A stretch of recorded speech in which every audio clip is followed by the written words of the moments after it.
Gastritis merupakan suatu peradangan atau pendarahan mukosa lambung yang dapat bersifat akut, kronis, dan difus atau lokal.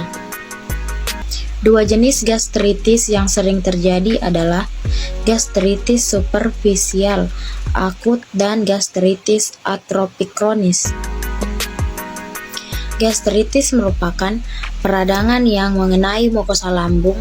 Peradangan ini dapat menyebabkan pembengkakan lambung sampai terlepasnya epitel mukosa superficial yang menjadi penyebab terpenting dalam gangguan saluran pencernaan. Pelepasan epitel dapat merangsang timbulnya inflamasi pada lubang. Pencegahan dan penanganan gastritis. Pencegahan, upaya pencegahannya.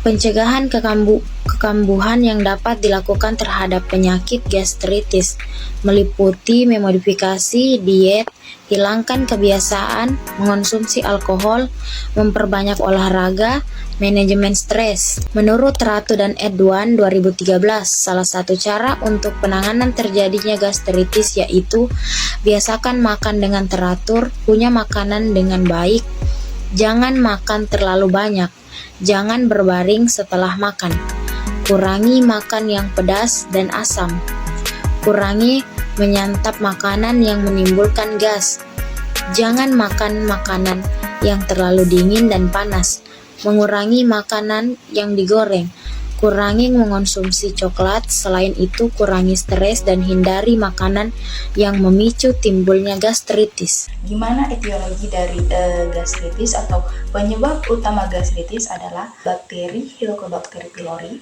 virus atau parasitnya juga dapat menyebabkan gastritis. Kontributor gastritis akut adalah minum alkohol secara berlebihan. Jadi ketika kita minum alkohol terlalu banyak atau berlebihan dapat menimbulkan penyakit lambung atau penyakit gastritis. Kontaminasi makanan yang dimakan dan penggunaan kokain, kortikosteroid juga dapat menyebabkan gastritis seperti NSAID, aspirin, dan ibuprofen. Jadi penyebab dari penyakit gastritis ada beberapa. Yang pertama adalah infeksi bakteri. Yang kedua adalah sering menggunakan pereda nyeri atau meminum obat kapsul atau obat apapun itu yang bersifat meredakan nyeri. Yang ketiga adalah konsumsi minuman alkohol yang berlebihan atau terlalu banyak. Yang keempat adalah stres, dan yang terakhir adalah autoimun. Selain dari itu, ada juga penderita yang merasakan gejalanya dan ada juga penderita yang tidak merasakan gejalanya. Beberapa gejala gastritis yaitu pertama adalah nyeri epigastrium, yang kedua mual, yang ketiga adalah muntah, dan yang keempat perut terasa penuh. Yang kelima adalah muntah darah, dan yang keenam adalah bersendawa. Manifestasi klinis. Manifestasi klinis bervariasi mulai dari keluhan ringan hingga muncul perdarahan saluran cerna bagian atas. Bahkan pada beberapa pasien tidak menimbulkan gejala yang khas. Manifestasi gastritis akut dan kronik hampir sama seperti anoreksia, rasa penuh, nyeri epigastrium, mual dan muntah, sendawa, hematemesis. Tanda dan gejala gastritis adalah yang pertama, gastritis akut, nyeri epigastrium. Hal ini terjadi karena adanya peradangan pada mukosa lambung. Mual, kembung, muntah merupakan salah satu keluhan yang sering muncul. Hal ini dikarenakan adanya generasi mukosa lambung yang mengakibatkan mual hingga muntah. Ditemukan pula pendarahan saluran cerna berupa hematesis dan melena, kemudian disusulkan dengan tanda-tanda anemia pasca pendarahan. Yang kedua, gastritis kronis.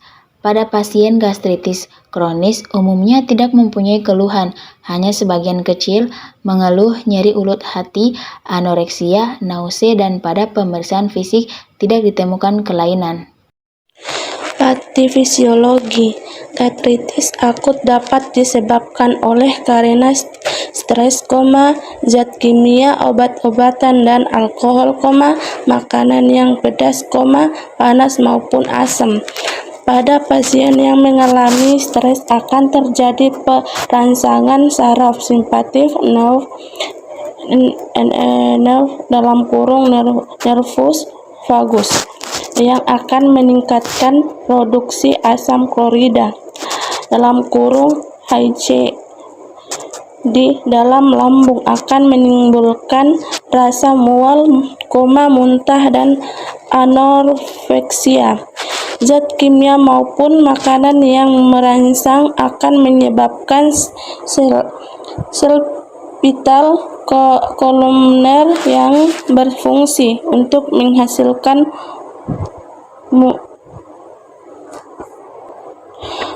mulus mengurangi produksinya. Selanjutnya,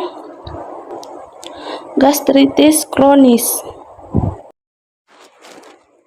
Inflamasi lambung yang lama dapat disebabkan oleh ulkus benigna atau maligna dari lambung atau oleh bakteri Helicobacter pylori (H. pylori). Gastritis kronis dapat diklasifikasikan sebagai tipe A atau tipe B. Tipe A (sering disebut sebagai gastritis autoimun) diakibatkan dari perubahan sel parietal yang menimbulkan atrofi dan infiltrasi saluran. Hal ini dihubungkan dengan penyakit autoimun seperti anemia pernisiosa dan terjadi pada fundus atau kompus dari lambung. Gastritis akut merupakan suatu peradangan permukaan mukosa lambung dengan kerusakan pada superficial, sedangkan gastritis kronis merupakan peradangan permukaan mukosa lambung yang bersifat menarik. Risiko terjadinya kanker gastrik yang berkembang dikatakan meningkat setelah 10 tahun. Gastritis kronik, pendarahan mungkin terjadi setelah 1 episode gastritis akut atau sedangkan luka yang disebabkan oleh gastritis kronis (Deden 2010). Komplikasi yang mungkin dapat terjadi pada gastritis menurut Dermawan adalah perdarahan saluran cerna bagian atas, ulkus peptikum, perforasi, dan anemia karena gangguan absorpsi vitamin B12. Komplikasi penyakit gastritis menurut Mutakin atau Sri antara lain: yang pertama itu perdarahan saluran cerna bagian atas yang merupakan kedaruratan medis. Yang kedua, ulkus peptikum jika prosesnya hebat. Yang ketiga, anemia pernisiosa, keganasan lambung. Yang keempat, gangguan cairan dan elektrolit pada kondisi muntah berat. Penata laksanaan medis pengobatan pada gastritis menurut Dermawan 2010 dalam Belvawati 2018 meliputi ada beberapa. Yang pertama yaitu antikoagulan, yang kedua adalah antasida, yang ketiga histonin, yang keempat sulcralfat, dan yang terakhir yaitu pembedahan. Penunjang untuk pasien gastritis. Pusat penunjang itu terbagi menjadi 9, yang diantaranya radiologi, endoskopi, laboratorium, esophageal, pemeriksaan histopatologi, analis gaster,